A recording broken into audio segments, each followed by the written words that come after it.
कहानी की शुरुआत हुई एक आदमी को दिखाने से जिसका नाम निकी होता है। वो होटल में बैठकर खाना खा रहा था कि तभी एक लड़की आकर उसके पास बैठ जाती है। वो निकी को कहती है कि वो सामने वाला बूढ़ा आदमी मुझे परेशान कर रहा है, मैं उससे जान छुड़वाना चाहती हूँ। मैं जब से आई हूँ वो समझ रहा है कि मैं अकेली हूँ, अकेली समझकर तंग कर रहा है। उसने फिर निकी से कहा कि तुम थोड़ी देर के लिए मेरी दोस्त होने का नाटक करोगी प्लीज, ताकि उसे ये लगे कि मैं तुम्हारे साथ हूँ और वो मुझे परेशान न करे। उसकी ये बात सुनकर निकी मान तो गया, लेकिन वो लड़की जिसका नाम जेस था उसकी तरफ अजीब तरह से देखने लगता है। जेस पूछती है, क्या तुम कोई सीरियल किलर खूनी हो जो इस तरह मुझे घूर रहे हो? निकी कहता है कि मैं कुछ नहीं कह सकता, ये तो सामने वाले पर है कि वो मुझे किस तरह का सोचता है और मैं वैसा बनता हूँ। अब दोनों देर रात तक ऐसी ही बातें करती रही। इनकी दोस्ती हो जाती है। फिर और वक्त साथ गुजारने के लिए कमरे में चले गए, जहाँ तभी एक आदमी कमरे का दरवाजा खोलकर अंदर आ जाता है। वो दोनों को साथ में देखकर चिढ़ गया, निकी पर गन तानकर मारने की धमकी देता है। जेस निकी को बताती है कि ये मेरा हस्बैंड है, बहुत ही पागल इंसान है, अब से पहले भी कई सारे लोगों को मार चुका है और ये देखना तुम्हें भी मार देगा। पर यहाँ निकी डरता नहीं, ना ही खुद को छोड़ने के लिए कहता है, बल्कि उसने तो ये कहा कि प्लीज मुझे मार दो, क्योंकि वैसे भी मुझे कैंसर है, तो मर तो मैंने वैसे भी जाना है, तो यार लो तुम्हें मार लो। अब असल में निकी यहाँ उसे गोली मारने के लिए उकसा रहा था, पर उसके कहने पर भी वो आदमी गोली नहीं चलाता, इसीलिए निकी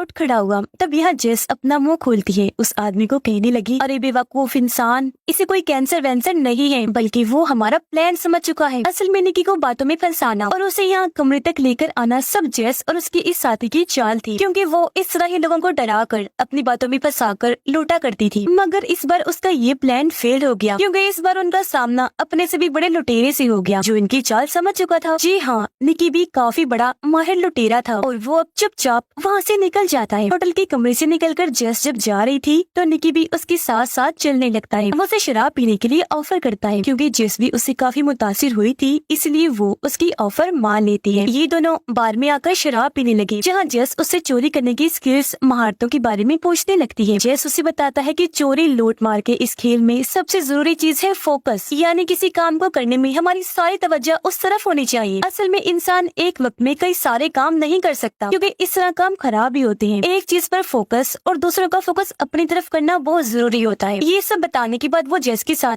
इसका प्रैक्टिकल भी करता है, यानी वो उसकी घड़ी और पर्स चुरा लेता है, जिस बारे में जेस को पता भी नहीं चल पाता। वो बताता है कि देख, मैं तुम्हारी चीजें आसानी से चुरा पाया, क्योंकि तुम्हारा फोकस मेरी तरफ था और मेरा तुम्हारी तरफ, जो देखकर जेस भी काफी चौंक गई, इस महारत से मुतासिर भी होती है। अगले दिन ये फिर से मिली, जेस उससे काफी जिद करती है। तब निकी उसे ये बताने के लिए मान जाता है कि हम लोग टीम में कैसे काम करते हैं। मतलब वो अकेला नहीं था, उसके कई सारे साथी भी निकी के साथ चोरियां अंजाम देते हैं। तो अब जिस भी उसकी टीम का हिस्सा बनकर एक भीड़ वाली जगह पर आती है। सामने की बालकनी में निकी भी खड़ा होकर इन पर नजर रख रहा था। निकी की टीम का एक लड़का जेस को समझाता है कि हम चोरी कैसे अंजाम देंगे, और अब ये लोग फौरन अपने काम पर लग जाते हैं। यहाँ जेस की चोरी की महारतें देखकर निकी और उसके साथी काफी हैरान भी हुए, साथ ही खुश भी हो रही थी। यानी निकी बेवकूफ समझ रहा था, लेकिन वो तो काफी स्मार्ट निकली। आगे निकी जेस को वो जगह दिखाता है जहाँ चोरी का सामान बेचा जाता था। यहाँ पर चोरी किया हुआ बहुत कीमती महंगा सामान पड़ा हुआ था, जिनमें से एक नेकलेस जेस को काफी पसंद आ गया। वो उसे उठाकर पहनकर देखने लगती है। निकी उसे ये वापस रखने का कहता है, समझाने लगा, ये देखो अभी हम इतने अमीर नहीं हुए कि आराम से अपनी ऐश वाली जिंदगी गुजारें। हमारे पास अभी सिर्फ इतना ही पैसा है कि हम अपना गुजारा कर सके। इस तरह की कीमती चीजें खरीदने का भी हम सोच भी नहीं सकते, यानी अभी हमें और भी बड़ी बड़ी चोरियों की जरूरत है। अब निकी उसे एक कमरे की चाबी देते हुए कहता है कि अभी हमें काफी टाइम के लिए साथ काम करना है, तो मैंने तुम्हारे लिए होटल का एक कमरा लिया है। अब जेस उसे भी साथ आने की जिद करती है ताकि ये और वक्त साथ गुजार सके, लेकिन उसने मना कर दिया कि नहीं, मैं अभी मसरूफ हूँ। तो अब गाड़ी लेकर जेस अकेले ही होटल में आ जाती है। वो जब कमरे में थी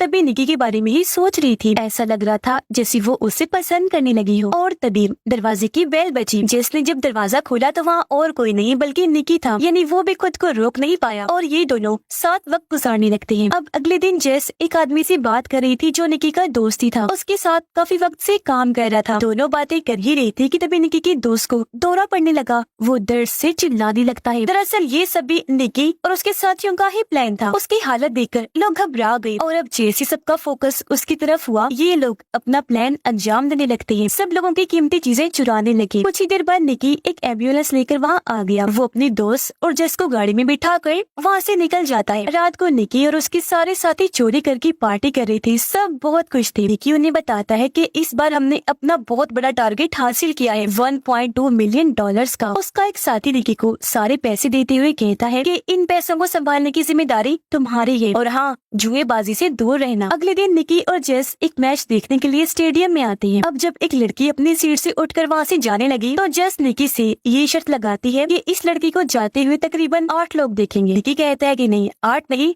3 लोग देखेंगे। अब तभी पीछे बैठा एक अमीर आदमी उनसे कहता है कि मेरे हिसाब से उसे 5 लोग देखेंगे, लेकिन उसे 7 लोगों ने देखा। और क्योंकि जिसका अंदाजा काफी ठीक था तो ये शर्त वो जीत जाती है। और अब निकी उस अमीर आदमी के कहने पर ग्राउंड में खेल रहे प्लेयर्स पर शर्त लगाने लगता है, पर 2 बार निकी उस आदमी से शर्त हार जाता है। इसलिए अब निकी उससे 10,000 की शर्त लगाता है। वो अमीर आदमी को कहता है कि अब जो भी प्लेयर बॉल को पकड़ने की कोशिश करेगा उससे कैच छूट जाएगा, जबकि अमीर आदमी कहता है कि नहीं, वो कैच पकड़ लेगा। और अब कुछ ही देर के बाद एक प्लेयर दूसरे की तरफ बॉल फेंकता है तो उसने कैच पकड़ लिया था, यानी कि निकी ये शर्त भी हार गया था। अब तक निकी उस अमीर आदमी से $5,000 से भी ज्यादा पैसे हार गया था। ये देखकर जिसको परेशानी होने लगी वो निकी को कहती है कि चलो अब हमें यहाँ से चलना चाहिए। पर निकी, जिसे बहुत गुस्सा आ गया था, वो और बड़ी शर्त लगाना चाहता था और इस बार वो अपने $1.2 मिलियन की बड़ी शर्त लगाने के लिए तैयार हो गया था। वो अमीर आदमी को कहता है कि चलो $1.2 मिलियन की शर्त लगाओ, हम ये शर्त कार्ड्स पर लगाएंगे। जिसके बाद ये दोनों कसीनो में आ गए और अब निकी सारे पैसे टेबल पर रख देता है। इस सबसे जेस काफी परेशान थी। वो अभी भी निकी को यहाँ से चलने का कह रही थी, लेकिन वो उसकी एक ना सुनकर अमीर आदमी को शर्त के लिए चैलेंज कर देता है। क्योंकि उस आदमी के पास भी बहुत सारा पैसा था, इसलिए वो भी उसके चैलेंज को कबूल कर लेता है। मगर अब बदकिस्मती से निकी टेबल पर रखे $1.2 मिलियन भी हार जाता है। अब इन पैसों में निकी के साथियों का भी हिस्सा था, पर क्योंकि सारे पैसे तो जा चुके थे इसलिए जेस की परेशानी बढ़ने लगती है और अब तो निकी भी चुपचाप यहाँ से जाने लगा। तब अमीर आदमी उसे तंज करवा कर कहता है कि भाई, अगर किसी बड़े प्लेयर के साथ खेलोगे तो ऐसा ही होगा। जो सुनकर निकी को गुस्सा आ गया, साथ ही उसे कुछ याद भी आ गया था, इसीलिए वो फिर से अमीर आदमी की तरफ बढ़ने लगा। कहता है कि अब मैं डबल पैसों की शर्त खेलना चाहता हूँ, यानी $2.2 मिलियन की। हैरान कुन बात ये थी कि अभी उसके पास 1 रुपया भी नहीं था, मगर वो फिर भी शर्त लगाने की जिद कर रहा था। निकी अमीर आदमी को कहता है कि तुम ग्राउंड में खेल रहे किसी भी प्लेयर का नंबर नोट करो और मैं ये अंदाजा लगाकर तुम्हें बताऊंगा कि तुमने किस प्लेयर को अपने दिमाग में सोचा है। पर इसके लिए अमीर आदमी ने मना कर दिया। वो कहता है कि मुझे तुम पर यकीन नहीं। निकी कहने लगा कि चलो मैं नहीं, मेरी दोस्त जेस उस प्लेयर के बारे में बता देगी। अब निकी का इतना पागलपन देखकर अमीर आदमी भी मान जाता है, जबकि जेस अभी भी उसे समझाने की कोशिश करने लगती है। स्टेडियम में जाकर अमीर आदमी ने एक प्लेयर का नंबर नोट कर लिया था। तब आकर वो जेस को कहता है कि जाओ और बताओ कि मैंने किस प्लेयर को अपने दिमाग में सोचा। तब निकी जेस को समझाता है कि अभी बाहर जाओ और बस प्लेयर के बारे में सोचकर मुझे बता देना। जेस ने ऐसे ही किया। वो दूरबीन के जरिए काफी देर तक प्लेयर्स को देखती रही, पर उसे कुछ भी समझ नहीं आती। इस दौरान अमीर आदमी निकी को कहता है कि अगर तुम चाहो तो अभी भी ये बेट वापस ले सकते हो, पर वो मना कर देता है क्योंकि ये रिस्क वो लेना चाहता था। और अब कुछ ही देर बाद जेस प्लेयर की तरफ देखकर काफी हैरान रह जाती है, क्योंकि वहाँ पर निकी का दोस्त भी खेल रहा था, जिसने 55 नंबर की टी शर्ट पहनी हुई थी। और अब जेस बिना हिचकिचाई कह देती है कि 55 नंबर वाला ही वो प्लेयर है जो अमीर आदमी ने सोचा है। ये सुनकर अमीर आदमी पागलों की तरह हंसने लगा। कहता है, वेल डन, वाह भाई वाह, तुमने सही अंदाजा लगाया, तुम ये शर्त जीत गई हो। हाँ, 55 नंबर वाला ही वो प्लेयर था। जो सुनकर जेस को भी काफी हैरत हुई, क्योंकि उसे यकीन नहीं आ रहा था कि निकी $2.2 मिलियन जीत गया है। और अब ये दोनों सारे पैसे लेकर यहाँ से निकल जाती है। गाड़ी में आकर जेस निकी पर काफी गुस्सा करने लगी।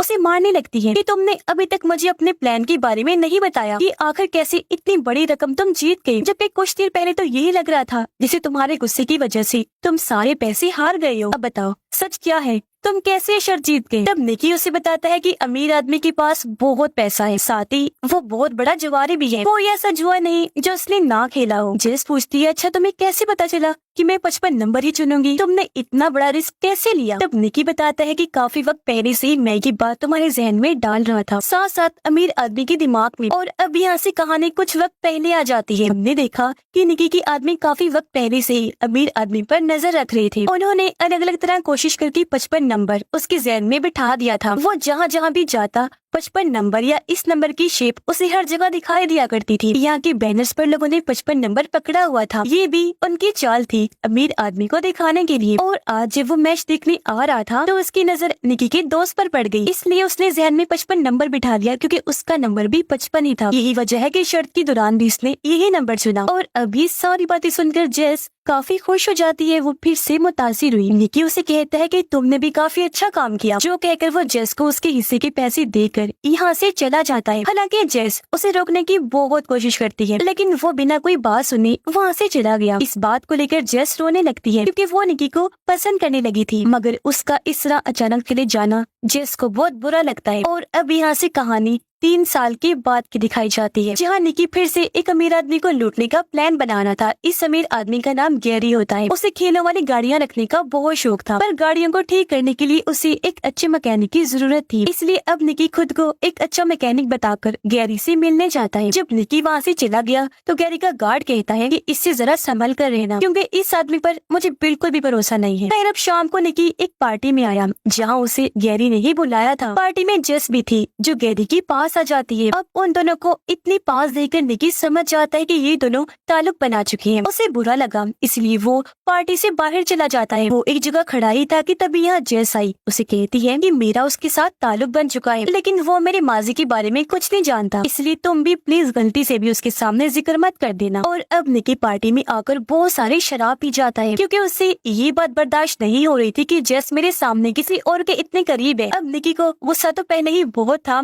ऊपर से उसे शराब का भी खूब नशा चढ़ गया था, इसलिए वो गैरी के मुंह पर जोरदार मुक्का मार देता है। ये देखकर गैरी का गार्ड उसे पकड़ के पार्टी से बाहर निकाल देता है। गैरी उसे जॉब से नहीं निकालता क्योंकि उसे पता था कि उसने ऐसा नशे में किया। वो निकी को माफ कर देता है। अगले दिन गैरी का मैनेजर जब निकी को काम समझा रहा था तो पुल के पास जेस आई, जहाँ गैरी भी लेटा हुआ था। और अब एक बार फिर से उन्हें इतना करीब देखकर निकी जलने लगा। उसका फोकस दोनों की तरफ ही हो जाता है। मैनेजर से मिलने के बाद वो जेस के पास आया। उसे कहता है कि तुम्हें इस तरह के कपड़े पहनकर यहाँ नहीं आना चाहिए था, क्योंकि यहाँ कुछ लोग तुम्हें अजीब तरह से देख रहे हैं, जो बात मुझे बिल्कुल पसंद नहीं आ रही। पर जेस उसकी बातों को नजरअंदाज करके वहाँ से चली जाती है। अगले दिन निकी और जेस एक अलग जगह पर मिले। यहाँ जेस 3 साल पहले होने वाले उस वाकये के बारे में पूछती है, क्योंकि वो ये जानना चाह रही थी कि उस दिन वो जेस को अचानक छोड़कर क्यों चला गया। तब निकी उसे समझाने की या कहेंगे अपनी बातों में फंसाने की फिर से कोशिश करता है, लेकिन वो उसकी बात नहीं सुनती क्योंकि बहुत नाराज थी। इसलिए अब निकी अपने दोस्त के जरिए ही जेस को मनाने की कोशिश करता है, क्योंकि वो जेस का भी काफी अच्छा दोस्त बन गया था। निकी अपने दोस्त के जरिए जेस के पास वही नेकलेस गिफ्ट भेजता है जो उसने चोरी के सामान वाली जगह पर देखा था। इसलिए अब वो अपने इस दोस्त के कहने पर निकी से मिलने के लिए राजी हो जाती है। फिर जब दोनों मिले तो निकी की बातों से जेस समझ जाती है कि वो फिर से मेरे साथ ताल्लुक बनाना चाहता है, पर जेस ने मना कर दिया। वो कहती है कि अब की बार में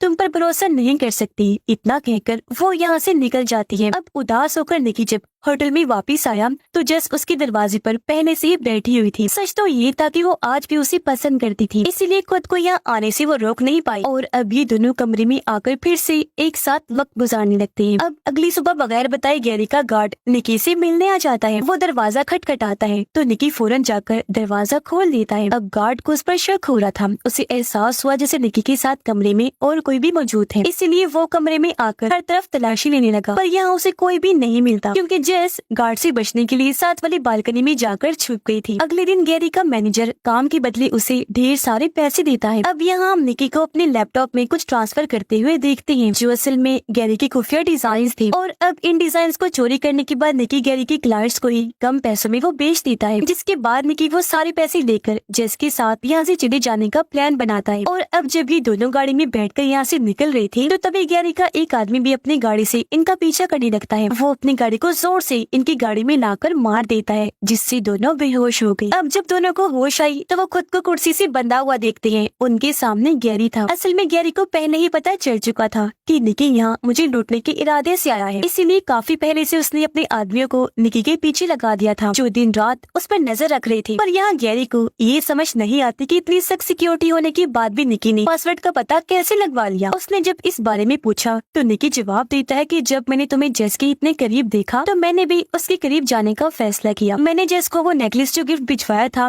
उसमें एक खुफिया चिप लगा दी थी, और जब जेस तुम्हारे कमरे में आई तो चिप के लैपटॉप के पास आने पर मुझे तुम्हारे लैपटॉप की एक्सेस मिल गई, यानी अब मैं तुम्हारे लैपटॉप के साथ कुछ भी कर सकता था, और इसी तरीके से मुझे तुम्हारे पासवर्ड का पता चला। लेकिन हाँ, जेस को इस बारे में कोई आइडिया नहीं था, बल्कि मैंने एक बार फिर प्यार का नाटक करके उसे बेवकूफ बनाया। ये सुनकर गैरी और उसका गार्ड जोर जोर से हंसने लगते हैं, और अब तभी गैरी जेस के मुंह से टेप हटाता है तो वो भी अपना मुंह खोलती है कि मेरे और गैरी के बीच कभी कोई ताल्लुक था ही नहीं, यानी वो भी उसे लूटने के इरादे से ही आई थी, जिस बारे में गैरी को पता लग गया था। असल में जब जेस गैरी की पार्टी में आई तो उसने वहाँ निकी को देख लिया था, इसलिए वो जानबूझकर गैरी के पास जाने लगी ताकि उसे यही लगे कि वो दोनों ताल्लुक में हैं, जबकि असल में तो ऐसा कुछ भी नहीं था। अब यहाँ जेस निकी से ये कहकर झगड़ा करने लगती है कि तुम एक झूठे धोखेबाज इंसान हो, तुम कभी भी सच नहीं बोलते, तुम्हारी हरकतों की वजह से देखो अब हम मरने वाले हैं। पर उसकी एक ना सुनकर निकी गैरी को एक और कहानी सुनाने लगता है, जिस पर गैरी का गार्ड निकी को गोली मार देता है, ये कहकर कि अब हम इसका एक और झूठ नहीं सुन सकते। जिसके बाद वो गार्ड जेस पर भी गोली चलाने के लिए आगे बढ़ता है। तब गैरी उसे ये कहकर रोक देता है कि मैं यहाँ पुलिस का कोई तमाशा बनाना नहीं चाहता, रुक जाओ जरा, और हाँ, अब से इस मामले को तुम ही संभालोगे। जो कहकर वो यहाँ से चला गया। निकी जख्मी था इसलिए उसकी सांसें रुकने लगती हैं। तब गार्ड जल्दी से आगे आया, एक पंप से उसकी गोली निकाल कर कहता है कि गोली दिल पर नहीं लगी, तुम बच भी जाओगे, जल्दी ठीक भी हो जाओगे। जिसके बाद यहाँ जिसको भी पता चल गया कि गैरी का ये गार्ड और कोई नहीं बल्कि निकी के डैड हैं, जो अब निकी की गोली निकाल चुके थे। वो फिर जेस की मदद से सारे पैसे लेते हैं और जख्मी निकी को लेकर हॉस्पिटल की तरफ चल दिए। ये गाड़ी में थी जहाँ जेस को बातों ही बातों में पता चल गया था कि निकी ने गैरी को लूटने की प्लानिंग 3 साल पहले ही बना ली थी, तो तब से उसकी डैड गैरी के लिए गार्ड का काम कर रहे थे ताकि वो अपना भरोसा बना सके। अपने डैड की मदद से उसने गैरी की पासवर्ड का पता लगवाया था, यानी उस टाइम निकी ने झूठ बोला था कि मैंने ये काम जेस के जरिए किया। निकी के कहने पर ही उसके डैड ने गोली चलाई, क्योंकि अगर वो ऐसा ना करती तो गुस्से में गैरी ही दोनों को शूट करके मार देता। और अब जल्दी ये लोग हॉस्पिटल पहुंच जाते हैं। उसके डैड और जेस उसे अंदर ले जाने लगे। अब निक के किए की सजा उसे मिल भी चुकी थी, और क्योंकि जेस भी उसके जैसी ही थी इसलिए माफ कर उसे अपना लेती है। और अब ये दोनों ऐसे ही अपनी महारतों से चोरियां करते रहेंगे और अपनी जिंदगी काफी अच्छे से गुजारेंगे। यानी अब इनका सिर्फ गुजारा ही नहीं होगा बल्कि ये आराम से ऐश वाली जिंदगी जी सकते हैं, जो दोनों का ही सपना था। और इसी के साथ ही इस फिल्म की कहानी भी यहीं पर खत्म हो जाती है।